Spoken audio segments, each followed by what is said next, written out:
এবং তার এই জনমত জরিপ চালানো হয়েছে বাংলাদেশের প্রধান বড় 4টি রাজনৈতিক দলের উপর। আর এই জনমত জরিপে উঠে এসেছে এই প্রধান 4টি বড় রাজনৈতিক দলগুলোর মধ্যে কোন দল আসলে কত আসন পেল এবং শতকরা কত শতাংশ মানুষ তাদের সমর্থন জানিয়েছে। বড় বড় এই 4টি দল ছাড়াও এখন একটি না ভোট অপশন রাখা হয়েছে, অর্থাৎ কেউ যদি ভোট দিতে না চায় তবে সেই অপশনটি সে সিলেক্ট করবেন। ফারাবী হাফিজের ফেসবুকে চালানো এই ভোটের জরিপে 3,82,000 মানুষ তাদের ভোট দিয়ে জানিয়ে দিয়েছে তারা কোন দলকে আগামীতে ক্ষমতায় দেখতে চায় এবং আপনারা দেখতে পাচ্ছেন 3,82,000 মানুষ তাতে ভোট দিয়েছে। এছাড়া ফারাবী হাফিজ এই জরিপটির কমেন্ট সেকশনে লিখেছেন, এই ভোটে কোনো কারচুপির সুযোগ নেই, রাতের আধারেও না, দিনের আলোতেও না।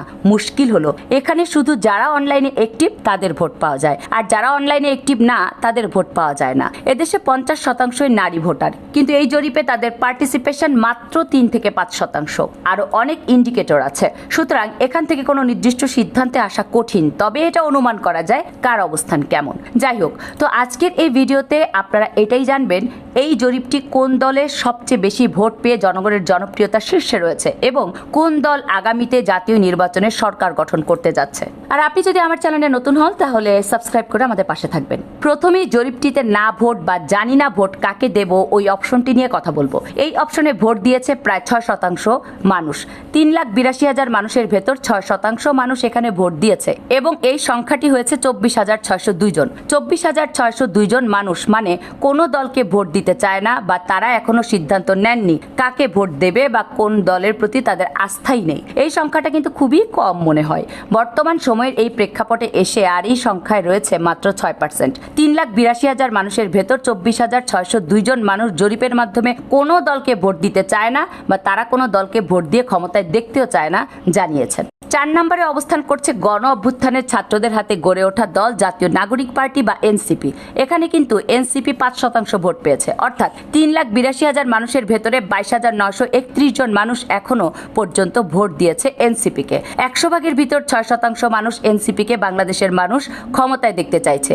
এনসিপি বাংলাদেশের খুবই ছোট একটা দল। বর্তমান সময়ে ছোট দল হওয়ার কারণ হচ্ছে দলটি কিন্তু জুলাই গণ অভ্যুত্থানের পরে গড়ে উঠেছে এবং এটি কিন্তু জুলাই গণ অভ্যুত্থানের যে সমন্বয়ক প্রধান রয়েছেন তাদেরকে নিয়ে গড়ে ওঠা একটি দল।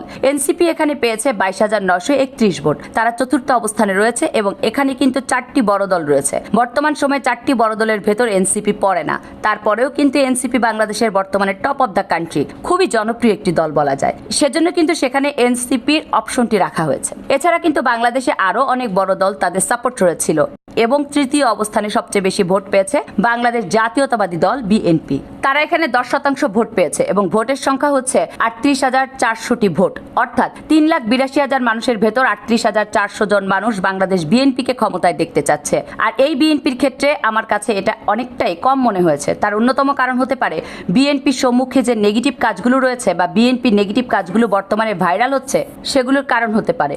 একের পর এক অন্যায়, অত্যাচার, চাঁদাবাজি সবকিছু কিন্তু বিএনপি প্রকাশিতভাবে করছে এবং এগুলোর কারণে কিন্তু জনগণের একটি যে ভোটের পার্সেন্টেজ রয়েছে, বিএনপিকে আগে যারা ভালোবাসতো তারা কিন্তু অনেকটাই পিছিয়ে আসছে বিএনপিকে ভোট দেওয়া থেকে, বা আগামীতে বিএনপিকে ভোট দেওয়া থেকে তারা বিরত থাকতে পারে। তো এই কারণেই কিন্তু বিএনপির সাপোর্টাররা আস্তে আস্তে কমে যাচ্ছে মনে হচ্ছে জরিপের মাধ্যমে। একটি ধারণা পাওয়া যায়, আর মাত্র 10% মানুষের ভোটের সমর্থন পেয়েছে তারা। এবং নাম্বার 2-এ রয়েছে বাংলাদেশ জামায়াত ইসলামী। বাংলাদেশ জামায়াত ইসলামী এখানে 29% মানুষের ভোট পেয়েছে 100 ভাগের ভেতর, অর্থাৎ 3,82,000 মানুষের ভেতর 1,10,723 জন মানুষ বাংলাদেশ জামায়াত ইসলামীকে আগামীতে বাংলাদেশের ক্ষমতায় দেখতে চাইছে। বাংলাদেশ জামায়াত ইসলামী কিন্তু বর্তমানে অনেক জনপ্রিয় একটি দল বলা যায়, বিশেষ করে গণ অভ্যুত্থানের পর 5 আগস্টের পর এখন পর্যন্ত বাংলাদেশ জামায়াত ইসলামী সম্পর্কে তেমন কোনো অভিযোগ না থাকলেও টুকটাক কিছু অভিযোগ পাওয়া গেছে। তবে তারা কিন্তু অনেকটাই ক্লিন ইমেজের দল হিসেবে পরিচিতি বাংলাদেশে, যদিও বা তাদের অনেক ভুল আছে তবে সেগুলো এখন আর টানা প্রাসঙ্গিক নয়। তবে সেই হিসেবে বলতে গেলে বাংলাদেশ জামায়াত ইসলামী কিন্তু অনেকটাই এগিয়ে গিয়েছে, যেটা দেখতে পাচ্ছেন প্রায় 29% ভোট কিন্তু তারা পেয়ে গেছে, অর্থাৎ এটা কিন্তু একটা বড় সাপোর্টার ব্যাচ বাংলাদেশে বর্তমানে। এবং 3,82,000 মানুষের ভেতর প্রায় 1 লাখের বেশি মানুষ কিন্তু বর্তমানে বাংলাদেশ জামায়াত ইসলামীকে ক্ষমতায় দেখতে চাইছে। এবং সর্বপ্রথম রয়েছে বাংলাদেশের একটি নিষিদ্ধ দল। 5 আগস্টের পর থেকে যে দলটি নিষিদ্ধ রয়েছে, আংশিকভাবে বলা যায় পুরোপুরি নিষিদ্ধ নয়, সেটি হচ্ছে বাংলাদেশের আওয়ামী লীগ। বাংলাদেশ আওয়ামী লীগ এই জরিপে ভোট পেয়েছে 48%। 100 ভাগের ভেতর প্রায় অর্ধেক ভোটই পেয়েছে বাংলাদেশ আওয়ামী লীগ এই জরিপটিতে। 1,85,733 জন বাংলাদেশ আওয়ামী লীগকে ভোট দিয়েছে এবং তারা কিন্তু ভোট পেয়ে এখানে বিজয়ী হয়েছে।